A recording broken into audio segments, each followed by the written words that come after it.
Paglabag umano sa due process at mga alegasyong wala umanong basihan. Ilan yan sa mga idinela ng company Vice President Sara Duterte kung bakit dapat ibasura ang impeachment complaints laban sa kanya.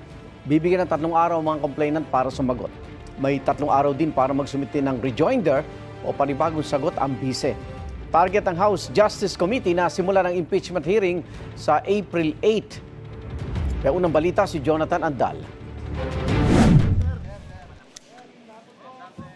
Sa araw mismo ng deadline, isinumite sa House Committee on Justice ang sagot ni Vice President Sara Duterte sa impeachment complaint laban sa kanya ayon sa kanyang abogado. Sa tugon ng bise, iginit niyang dapat ibasura ang reklamo. Ni-recycle lang nila ang mga akusasyon sa impeachment complaint noong 19th Congress. Nilabag-an nila ang due process at double standard ang ipinatupad sa impeachment complaints laban sa bise at laban kay Pangulong Bongbong Marcos.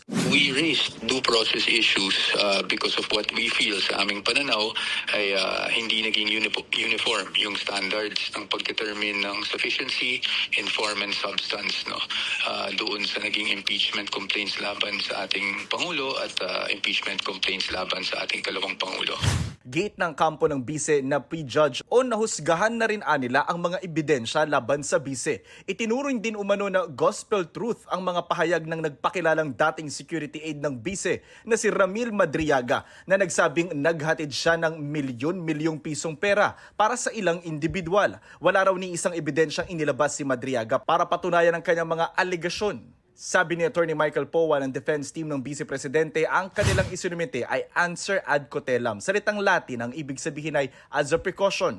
Gate niya kasi wala silang dapat sagutin sa reklamo dahil wala umanong nakalagay na ultimate facts o yung mga elemento na sumusuporta sa alegasyon. Ilan sa mga alegasyon sa impeachment ay umano'y maling paggamit ng bise sa kanyang confidential funds, umano'y di mapaliwanag na yaman at pagbabanta sa buhay ng Pangulo. Sa tugon ng bise, iginit ding hindi nasunod ang safeguard na inilatag ng Supreme Court para sa due process. Hindi rin daw pwedeng suspetsya o spekulasyon ng basihan ng reklamo. Ang mga alegasyon daw kaugnay sa confidential funds, hindi nakabatay sa established facts o pinal na findings ng korte. Wala raw nakalagay sa mga reklamo na magpapatunay na nagkamal ng ill-gotten wealth ang bise.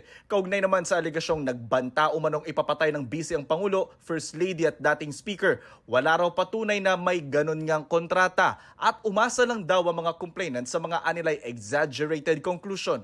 Kaugnay naman ang alegasyong di niya naideklara lahat ng kanyang yaman sa kanyang mga salin, nakabatay raw ang mga alegasyon sa mga disclosure na ginawa bago siya naihalal bilang bise. Sinisikap naming makuha ang reaksyon ng House Committee on Justice.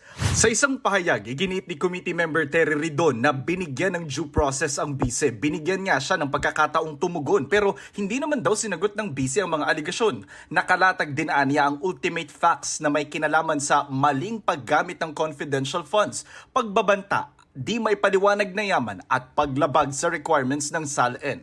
Tinanong si Duterte tungkol sa pagpasabina sa House Committee on Justice sa financial records niya at ng kanyang asawa.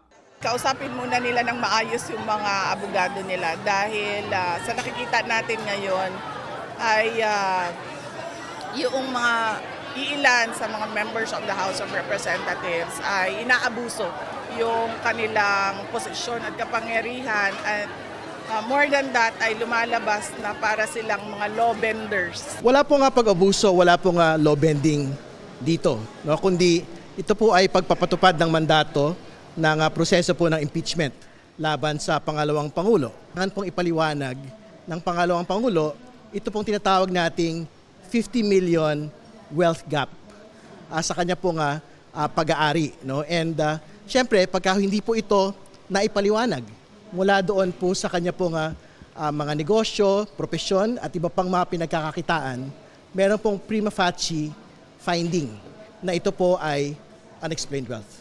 Itong unang balita, Jonathan Andal para sa GMA Integrated News. Igan, mauna ka sa mga balita, mag-subscribe na sa GMA Integrated News sa YouTube para sa iba't ibang ulat sa ating bansa.